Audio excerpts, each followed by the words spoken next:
కృష్ణా జిల్లాలో చాలా చోట్ల పెట్రోల్ బంకులు బంద్ అయ్యాయి. విజయవాడలోనూ పెట్రోల్ బంకుల దగ్గర నో స్టాక్ బోర్డ్స్ కనిపిస్తున్నాయి. ఆయిల్ కంపెనీలు డీలర్లకు అప్పు ఇవ్వకపోవడంతో పెట్రోల్ కొరత ఏర్పడుతున్నట్లుగా తెలుస్తోంది. ఇదే అంశంపై విజయవాడ నుంచి మరింత సమాచారం మా కరెస్పాండెంట్ శ్రీధర్ అందిస్తారు.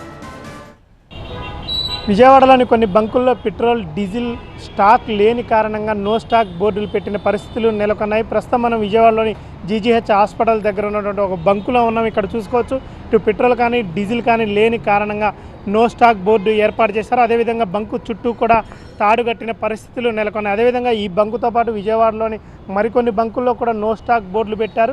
దాంతోపాటు కొన్ని బంకుల్లో చూసుకుంటే మాత్రం కేవలం పెట్రోల్ మాత్రమే దొరుకుతుంది, డీజిల్ దొరకని పరిస్థితులు నెలకొన్నాయి. మరికొన్ని బంకుల్లో డీజిల్ దొరికితే పెట్రోల్ దొరకని పరిస్థితులు నెలకొన్నాయి. ఈ బంకుల్లో చూసుకుంటే మాత్రం డీజిల్ కానీ పెట్రోల్ కానీ కొరతకు ప్రధాన కారణం. గతంలో పెట్రోల్ కంపెనీలు చూసుకుంటే మాత్రం ఇటు డీలర్లకు అప్పుగా ఇచ్చేటోళ్ళు క్రెడిట్, ఇప్పుడు ప్రస్తుతం చూసుకుంటే మాత్రం డబ్బులు ఉంటేనే స్టాక్ ఇస్తామని కరాఖండిగా ఇటు పెట్రోలియం కంపెనీలు చెప్పడంతో కొంత ఇబ్బందికర పరిస్థితులు ఎదురవుతున్నాయి. అంటే గతంలో ఉన్నటువంటి అప్పులు తీర్చి ఇప్పుడు కూడా క్యాష్ ఇచ్చి మాత్రం సరుకు తీసుకెళ్లవాలని పెట్రోల్ కంపెనీలు చెప్పడంతో డీలర్లు కొంత ఇబ్బందికర పరిస్థితులు ఎదుర్కొంటున్నారు. దాని కారణంగా స్టాక్ తీసుకురావడానికి కొంత ఆలస్యం అవుతుందని మాత్రం డీలర్లు అంటున్నారు. అదేవిధంగా ఉమ్మడి కృష్ణా జిల్లా వ్యాప్తంగా కూడా ఇదే పరిస్థితులు నెలకొంటున్నాయి. కొన్ని బంకుల్లో ఇప్పటికే నో స్టాక్ బోర్డులు ఏర్పాటు చేశారు. మరికొన్ని బంకుల్లో చూసుకున్న మాత్రం డీజిల్ దొరకటం లేదు, లేకపోతే కొన్ని బంకుల్లో పెట్రోల్ దొరకడం. దీనికి ప్రధాన కారణం పెట్రోలియం కంపెనీలు అప్పు పెట్టని కారణంగానే ఇటు పెట్రోల్ కానీ డీజిల్ కానీ దొరకటం లేదని మాత్రం డీలర్లు అంటున్నారు. వీడియో జర్నలిస్ట్ వెంకటేశ్వరరావుతో శ్రీధర్, టీవీ 9 విజయవాడ నుంచి.